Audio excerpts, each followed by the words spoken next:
this light-skinned man? I'm finna whip this. Then Sukuna comes in and volleyball booms this man straight through a building. He's about to beat the brakes off of me, isn't he? That's what I love to see. Now, I can beat you even more. You can see it, Mahoraga! You can see my curse technique! Yes, ladies and gents, it is time that we finally tap into the world of cursed energy. And also, there's a new feature out on YouTube called the Hype feature. I'm pretty sure you heard about it now, but go ahead and hit that if you're on mobile. It's like an extra like button, and that will really help out the channel. Now, y'all know with the new season trailer for JJK dropping, I had to come with this banger of a video for you guys, and we are officially making the collateral damage counter a staple point on the channel. So comment down below for contending animes or characters and we would get to that ASAP. So let's break down the rules for today's video. For every human sent to the gulag, that will be plus $1,000 added to the total. A curse being exercised, that will be worth $5,000. Random debris such as characters throwing giant rocks will also automatically count as plus $100,000. Any damage done from Sukuna or because of Sukuna, this includes his cursed fingers, will also count towards the collateral damage total. Then last but not least, anytime Sukuna says he is about to beat the brakes off someone or anything diabolical said will also be plus $1,000. With that being said, I can only get close to the cost of things, so don't be too hard on me in the comment section. So that's already enough chit chat. I can't wait to show you guys just how insane this counter got. And with that being said, let's start with Yuji's perspective on the day he combined with Ryomen Sukuna.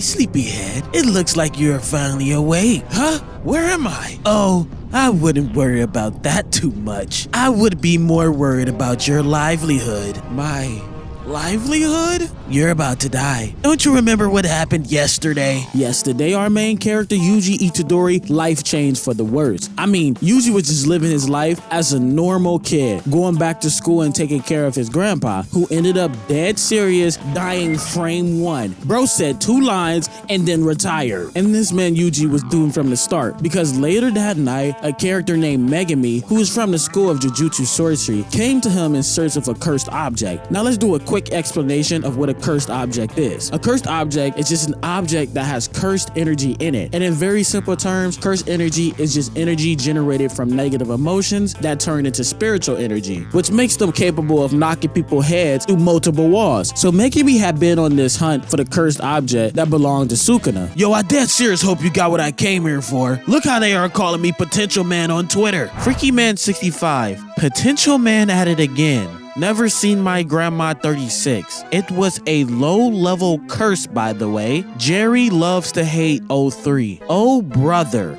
I wonder when he will pull out Mahoraga for no reason. Megami is season 1 Ash. Wait, they're calling Megami Potential Man? Man, that's rough. What's next?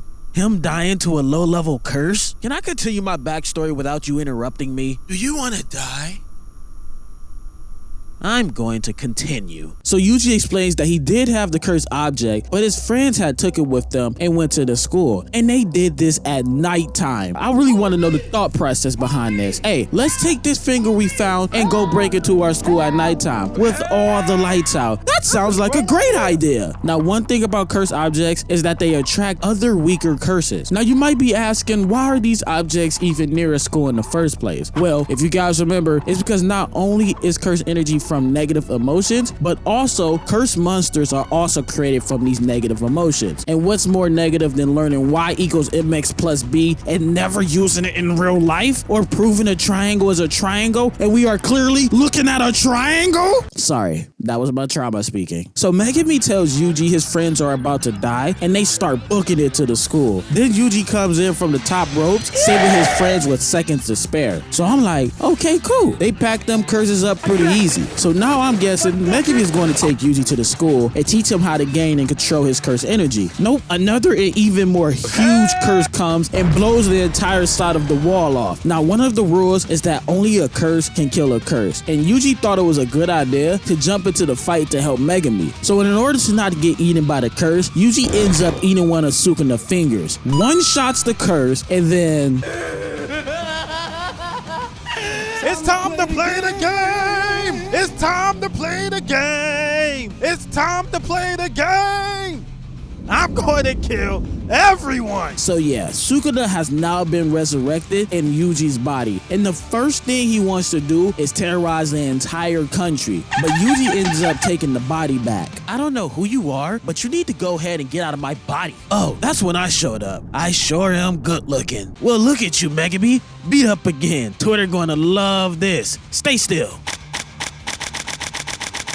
So Yuji ends up telling Gojo that he ate the finger and merged with Sukuna. Do you guys say Sukuna or Sukuna? I kind of switch in between. It really doesn't matter to me. So Gojo tells him switch out with him and let me catch a quick little 10-second fade with him. So Sukuna wasted no time trying to attack Gojo, and this man was sitting on his back. His back, dog. Bruh, if someone sit on my back mid-fight and people was recording, I'm not going to be mad at the person on my back. I'm going to turn around and shoot everyone recording. Absolutely no witnesses. Then Gojo started flexing even more, showing off his speed and then mixing him up with combos. Who is this light-skinned man? I'm finna whip this. Okay, bet. Let's go ahead and get devious then.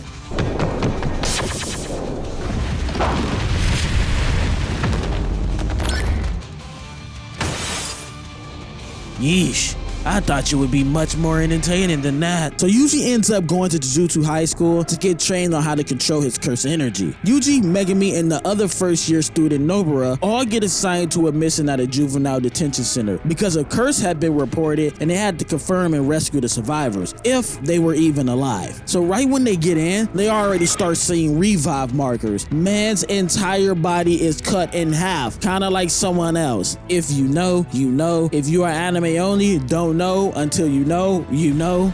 Good on. Okay, I'm sorry, guys. Don't upset for me. So Yuji and Megami end up getting into an argument because Yuji wanted to take the body back, but Megami did not come here for all that. And honestly, I have to agree with Megami. Like, oh, really, Yuji? You're gonna bring back my son's half body? And didn't the other guy tell this lady it was poison in the building? Don't you think she would be a little bit, I don't know, suspicious that the bottom half of his body is gone? The man's half of himself now. Leave him. Stop playing with me, Megami. Is you for real or is you for fake? So while they are arguing, Nobara ends up getting teleported, and then before they even knew, this thing popped up. I mean, look at this thing. It looks bald and like someone popped the top of his head. Bro's so ugly, he got them boys in the freeze frame. So Yuji looks over to Megami and is like, I've got this. Yeah, Yuji just started getting the brakes beat off of him.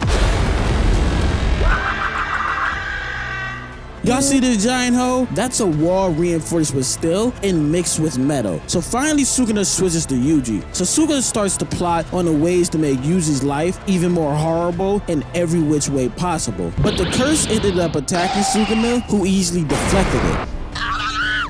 I'm gonna give you 3 seconds to get out my face before I start beating the brakes off of you. Then Sukuna slammed the curse head straight into the ground. What's wrong, Curse? I thought you wanted to fight. Now look at you, struggling on the ground. Matter of fact, I just got these shoes from Foot Locker.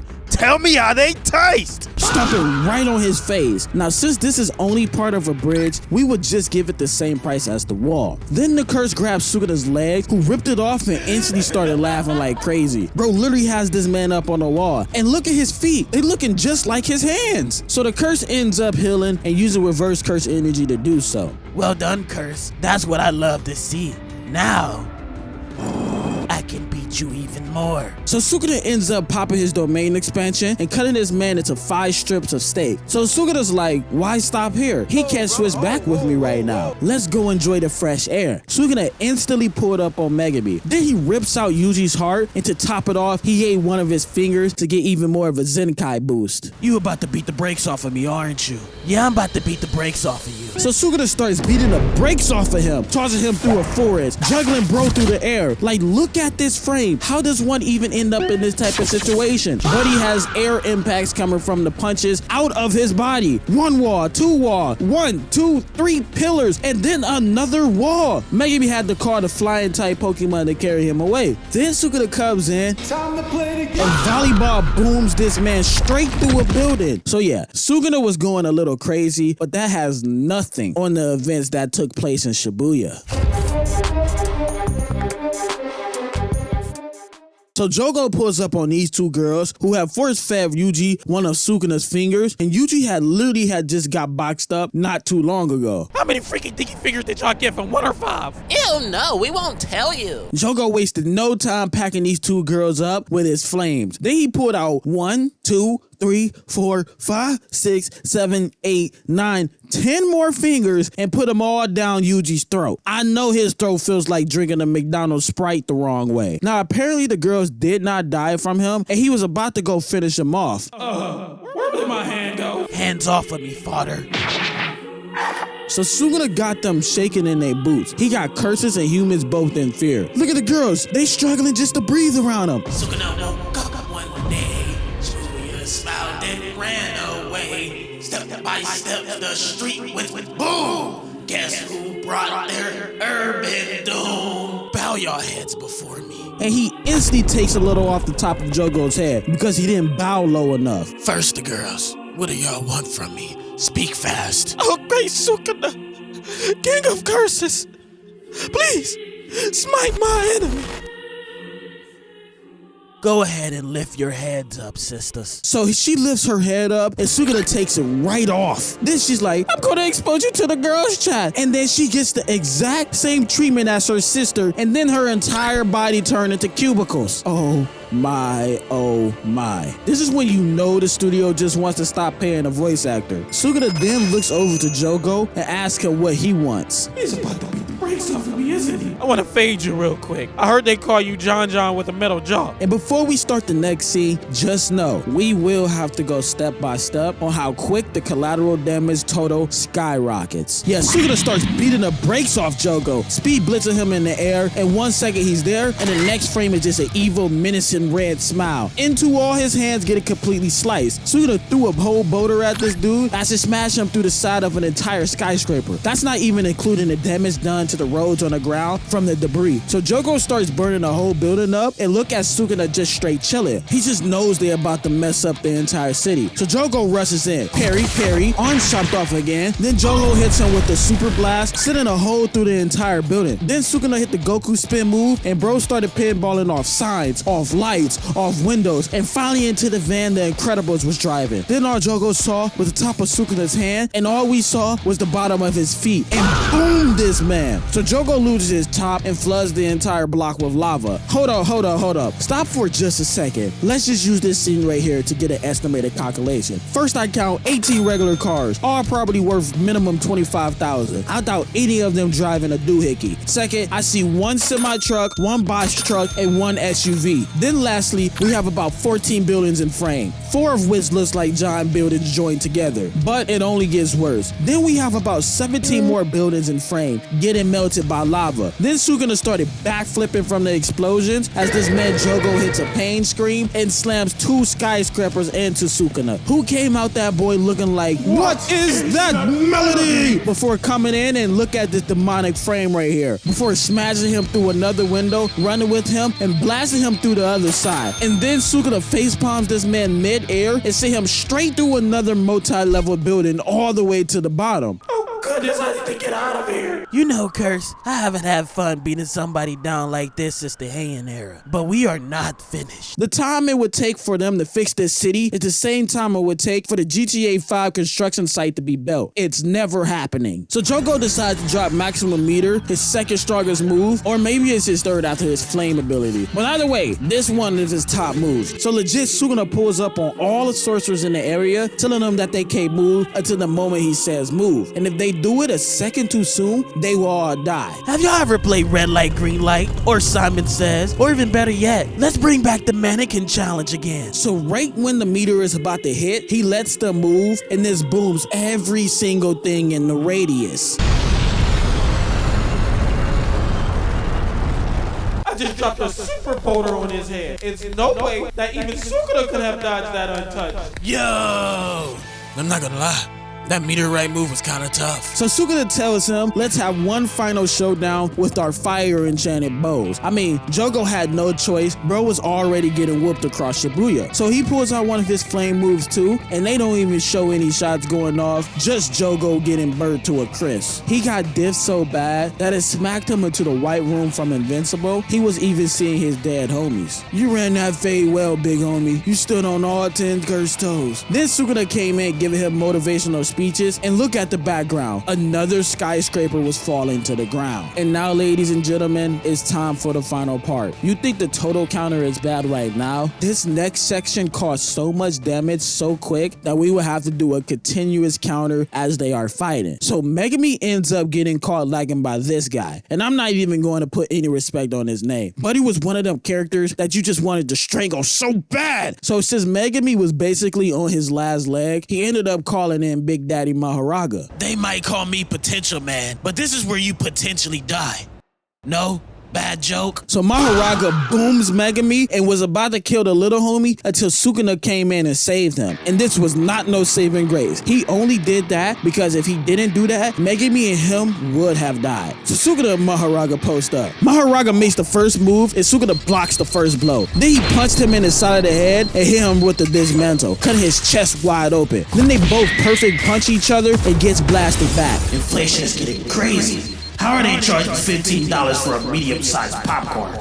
Plus, it's filthy. Sukuna hits another dismantle, and Mahoraga got tired of that fast and used his head as a surfboard across the windows, tossing him into the other building. But Sukuna perfectly lands. Mahoraga charges, and Sukuna starts flipping back, hitting crazy Duke Dennis flip. Then Mahoraga tried to hit Sukuna with one of his own moves, only to miss and catch a foot to the face. Then they do another perfect parry, blast the more of the window away. Then Mahoraga started punching Sukuna, who blocked every single punch like these. They tore the whole building down before Sukuna, dead serious, tied Mahoraga with the cords to the elevator, strapped him to it, and then threw him into the building. Hold on, slow down. 1, 2, 3, 4, 5, 6, 7, 8, 9, 10, 11, 12, 13, 14, 15, 16, 17, 18, 19, 20, 21, 22 cars got thrown at Sukuna, who kicks them all away and then sends a huge dismantle, cutting Mahoraga wide open. And then it adapted. They are legit going so crazy that cars are falling out the sky, and they have the BO3 Revelations map in the air. So the destruction continues with Sukuna flying through buildings, hitting a slide move, instantly killing the 5 people closest to him. Then hit Mahoraga with multiple dismantles, killing everyone in the floor. 1, 2, 3, 4, 5, 6, 7, 8, 9, 10, 11, 12. So Mahoraga instantly gets up and starts swinging. And oh nah, is that cars that I see in the background? See, now that I come to think of it, how many buildings did they blow up that had cars in the parking lot? How many parking lot buildings did they destroy? Sukuna even started using his neck during this fight. And yes, you heard me right. Bro put out neck defense. So Mahoraga starts adapting even more, and they really started tearing up the city. Sukuna started being Tarzan, using a crane to swing around while booming Mahoraga into another one as the entire infrastructure started falling down. Then Mahoraga got tangled in cords and started dragging hundreds of cars with him, creating a giant landslide, and we all know these people are dead. And it's 14 of them, plus 28 cars visible on screen. Buildings were of course collapsing with even more people on top. And look at this man falling off. That's probably for the best. Buildings was just falling left and right. This was legit a YouTube tutorial on how to play teardown correctly. And just to top it off, they started throwing trains into the mix. And it's 13 trains just getting demolished. Then Sukuna hits a crazy cold flip. It splits another building in half. 4 more people already dead. 5, 6, 7, 8, 9 people that we know for sure are about to die. The top of this building, yeah, kiss that goodbye, because Mahoraga adapted again and tossed the entire thing at Sukuna, who just posed it up like bang, and the roads below all felt the pain. Sukuna just started bathing in his chaos because he just know his collateral damage is about to be next level. And oh my goodness, is that a full-length aircraft? And keep in mind, this is Shibuya, so you know this is one of the largest civilian aircraft carriers that probably hosts around 800 passengers who are all packed up, and that's just the half of it. It ends up exploding on the ground and causing even more damage. So Sukuna finally stops playing with his food and pulls out his domain expansion. Oh my god, girl, this YouTuber girl is so buns. I am so sick and tired of him, girl. He doesn't even say the names right. Like, that is such a ick. And literally starts cutting up every human in a 1 mile radius. This man even suppressed his expansion just so he didn't hit Megami with it. And let's just say he wiped out all the humans in Shibuya district. That's approximately 230,000 people, all gone in an instant. And then if you dare think any of the buildings was left, he pulls out his flame arrow and takes Shibuya off the map. And then Sukuna stands right in front of what he did and switches with Yuji to see the aftermath of everything. I don't know who hates Yuji more, Sukuna or Gege.